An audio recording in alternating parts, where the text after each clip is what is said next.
de notre séance de conseil communautaire du 30 septembre. Premier point, donc, il me faut désigner un secrétaire de séance, et dans l'ordre de notre tableau, c'est Stéphane Lejeune. Merci de nous rejoindre à la tribune. Alors, le temps que notre collègue nous rejoigne, donc je vous indique les différents documents sur la table, donc le trombidoscope des élus de la communauté d'agglomération qui a été mis à jour, ce qui me permet de souhaiter la bienvenue à Régine Jourchère, élue de la Manchinaise, qui nous a rejoint suite à la démission de Caroline Marie. Jean-Paul Ranchard, également, qui est présent, pour exercer son droit de vote de manière pleine et entière suite à la démission de Gaël. Voilà, donc ce document est pratique. Je vous rappelle, nous sommes 129 dans cette assemblée et il est toujours très difficile de mémoriser le nom de toutes et tous, surtout que nous avons beaucoup de nouveaux élus communautaires et que nous allons avoir 6 ans pour faire connaissance. Voilà. Et c'est vrai qu'avec les masques, pour ceux qui l'entendent, ça rend la chose encore plus délicate. En théorie, nous pouvons les oreilles, c'est ce que je vais faire. Dès lors que nous sommes à plus d'un mètre de distance les uns des autres. Voilà, donc l'ordre du jour, vous l'avez reçu, vous l'avez examiné. Je vous propose néanmoins de retirer une question. Ce serait la question numéro 6 qui portait sur l'habitat, qui portait sur le programme local de l'habitat avec l'arrêt de projet suite aux avis des communes et du SCOT. Or, il s'avère que le SCOT ne nous a pas encore transmis son avis, il n'a pas encore été mis. Donc, dans cette attente, nous avons décidé de surseoir l'examen de cette question. Donc, si vous en êtes d'accord, nous retirons la question numéro 6, ce qui nous permettra d'alléger d'autant plus notre ordre du jour. Oui, alors, tu veux le dire? Alors, en effet, certains d'entre vous ne se sont pas opposés à la dématérialisation de l'envoi des données. Donc, c'est un choix que nous avons fait de manière collégiale, de fonctionner par des envois, avec des envois numériques de l'ensemble des pièces utiles à nos assemblées.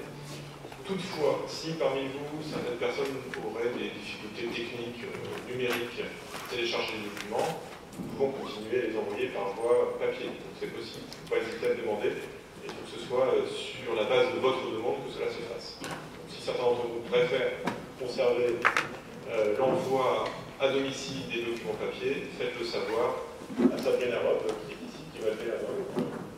Elle est bien identifiée, mais vous la connaissez pour la plupart d'entre vous. Voilà. Et tout ça fait renvoie à la loi engagement proximité, qui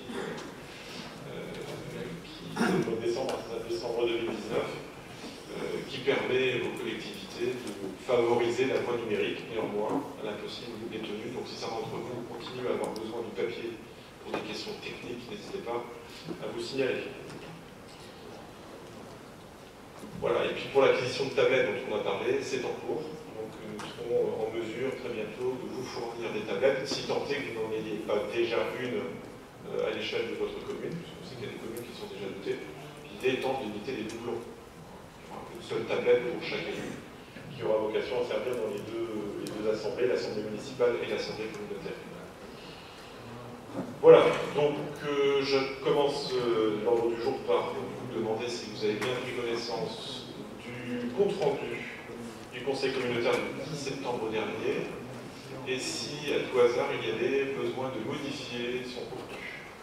Est-ce que quelqu'un souhaite intervenir? A priori non, ça convient donc à tout le monde. Et bien écoutez, je vous propose de passer au vote, donc pour approuver ou non ce compte rendu. Ça va nous permettre de tester nos boîtiers. Voilà. En fait, voilà, certains n'ont pas pris la télécommande, ils vont la chercher.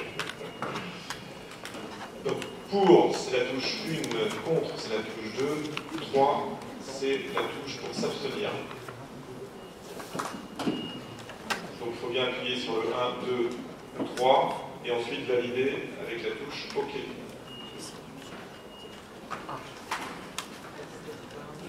Et normalement, vous voyez votre nom apparaître dans l'une des colonnes.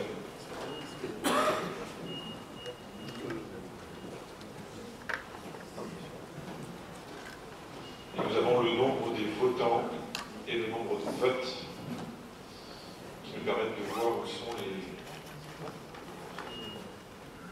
les boîtiers qui dysfonctionnent, les personnes qui ont oublié de valider leur vote.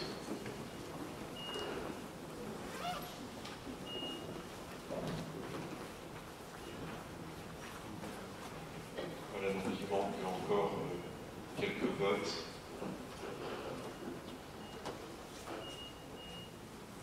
Pardon, le vote est clos.